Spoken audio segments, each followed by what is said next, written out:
This is Phoebe Green and the Locker of Destiny, and we are on chapter 23, The Beauty Bed. Phoebe sat on her bed and watched the low winter sun creep over the horizon. The lawn was an empty stage with not a flower in sight. Mr. Grayson had no doubt tidied the locker away.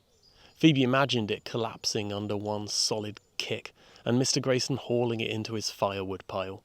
Perhaps, she hoped, the whole event would be erased from history, like her first trip out onto the lawn. If only.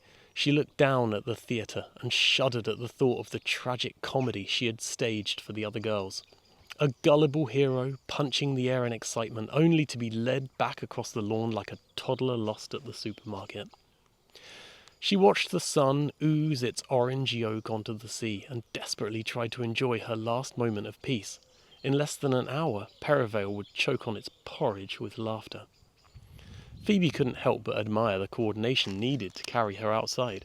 This was not a last-minute idea. Someone knew what Phoebe had planned and organised a team of girls to help. She looked around the room. Alice and Jade were innocent, surely. Time Travel Club would not have betrayed her. Megan slept like a princess, blonde hair across the pillow, eye mask and lip balm. Lip balm? On a shelf by her bed.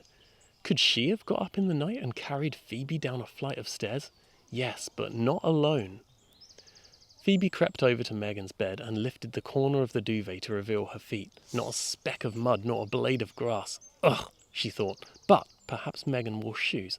This was, after all, a carefully orchestrated plan.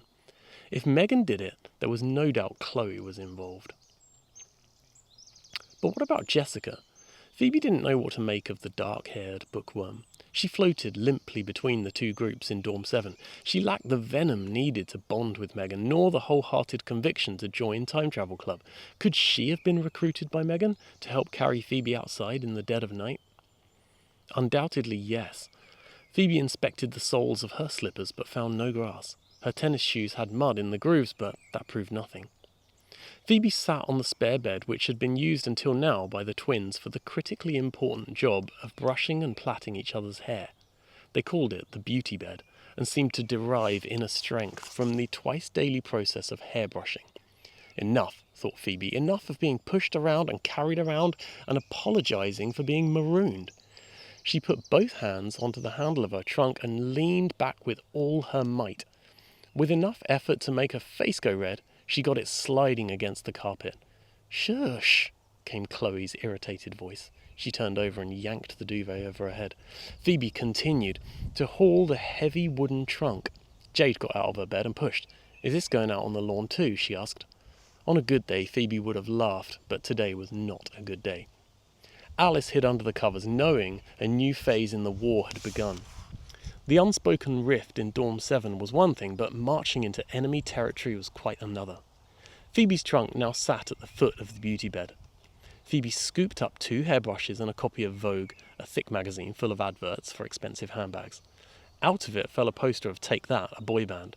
Such items were banned at Perivale, and Phoebe made a petty point of placing it on full display on the twins' bedside table. Megan sat up, popping her eye mask onto her head and looking down at the invader. "What are you doing?" she shrieked. "Chloe, wake up! I told you she was out to get us. Didn't I tell you?" Phoebe sat firmly on the bed. "I'm moving," she said. "I don't like being by the window." You can't," said Chloe. Megan climbed out of the bottom bunk and swung a pillow at her new neighbour, but Phoebe lay face down, absorbing the battering. Chloe half-heartedly threw her pillow from the top bunk, but Phoebe gripped the wooden bed frame like it was a raft in a storm. The door opened. "Jolly japes! What in the heavens is happening?" said Miss Parsley. She raised the silky green sleeve of her robe to look at her watch. "It's barely 7 and you girls are fighting like animals." "Phoebe stole our bed!" Megan exclaimed. She sat back on her bed, flustered. Miss Parsley surveyed the room, counting the girls and the beds. "But you already have a bed, dear. In fact, you're on it right now," Miss Parsley said. "There are plenty of beds in here." Megan shook her head.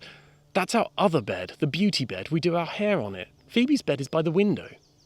Miss Parsley looked to Phoebe for a response. "I'm moving," she said. "The bed by the window is cold." "Well, that seems perfectly reasonable to me," Miss Parsley said. "Now please calm down and tidy up before breakfast. I don't want to hear any more of this silly talk of beds." She left the room but wedged the door open so she could keep an ear out for any calamity. "This means war," whispered Megan. "Who cares?" Phoebe said. "You can hardly be any more mean than you already are. I know you must have already recruited an army to carry me outside last night." Megan grinned. "I don't know what you're talking about. Do you, Chloe?" Chloe glared at her sister. She grabbed her wash kit and stood by the door. "Megan, teeth, now," she said.